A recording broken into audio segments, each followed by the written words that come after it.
শ্রীমদ্ ভগবদ্গীতা যথাযথ চতুর্থ অধ্যায় জ্ঞানযোগ শ্লোক নাম্বার 42 তস্মাৎ জ্ঞান সম্ভূত্যম হৃৎস্তমম জ্ঞানসিনাত্মনাঃ তৈনম সংশয়ো যোগমাতিষ্ঠতিষ্ঠ্য ভারত।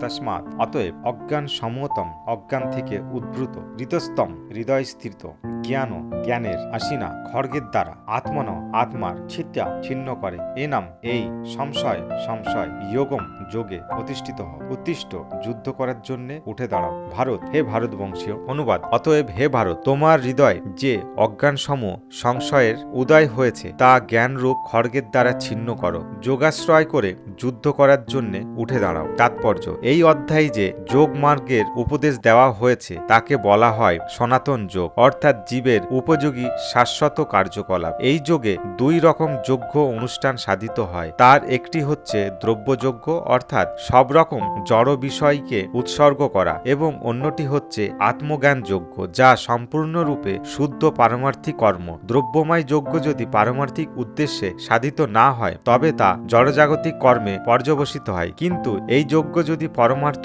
সাধন করবার জন্য অর্থাৎ কৃষ্ণ ভাবনায় ভাবিত হয়ে সাধিত হয় তবে তা সর্বাঙ্গীন পূর্ণতা প্রাপ্ত হয়। পারমার্থিক কর্ম দুটি ভাগে বিভক্ত, নিজের স্বরূপকে উপলব্ধি করা এবং পরম পুরুষোত্তম ভগবানের প্রকৃত তত্ত্ব উপলব্ধি করা। ভগবদ্গীতার যথার্থ জ্ঞান লাভ করলে এই দুটি তত্ত্বকে অনায়াসে উপলব্ধি করা যায়। তখন অনায়াসে উপলব্ধি করা যায় যে জীবাত্মা হচ্ছে ভগবানের অবিচ্ছেদ্য অংশ।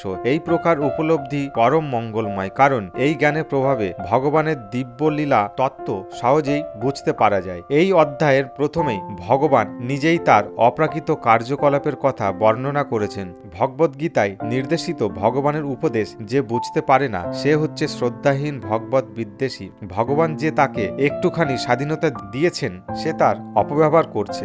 ভগবদ্গীতায় ভগবান এত সরলভাবে তার স্বরূপ বর্ণনা করেছেন, কিন্তু তা সত্ত্বেও সে ভগবানের সচিদানন্দময় স্বরূপকে হৃদয়ঙ্গম করতে পারে না। সে নিতান্তই মূর্খ। কৃষ্ণ ভাবনামৃতের সিদ্ধান্ত হৃদয়ঙ্গম করলে ধীরে ধীরে অজ্ঞানতা দূর হয়। দেবযজ্ঞ ব্রহ্মযজ্ঞ ব্রহ্মচর্য যজ্ঞ গার্হস্থ্য পালন রূপ যজ্ঞ ইন্দ্রিয় নিগ্রহ যজ্ঞ যোগাভ্যাস যজ্ঞ তপযজ্ঞ দ্রব্যযজ্ঞ এবং স্বাধ্যায় যজ্ঞের অনুষ্ঠানের দ্বারা এবং বর্ণাশ্রম ধর্ম আচরণের দ্বারা অন্তরে কৃষ্ণ ভাবনামৃতের বিকাশ হয়। এই সব কটিকেই বলা হয় যজ্ঞ এবং সব কয়টি ক্রিয়ায় নিয়ন্ত্রিত কর্মের ভিত্তির উপর প্রতিষ্ঠিত, কিন্তু এই সমস্ত ক্রিয়ার মুখ্য উদ্দেশ্য হচ্ছে আত্মতত্ত্ব উপলব্ধি। এই উদ্দেশ্যকে যিনি অনুসন্ধান করেন তিনি হচ্ছেন ভগবদ্গীতার যথার্থ শিষ্য। কিন্তু শ্রীকৃষ্ণের পরমেশ্বরত্ব সম্বন্ধে যার মনে সংশয় আছে সে অধপতিত হয়। তাই উপদেশ দেওয়া হয়েছে যথার্থ সদ্গুরুর শ্রীচরণে আত্মসমর্পণ করে তার সেবায় নিয়োজিত হয়ে তার কাছ থেকে ভগবদ্গীতা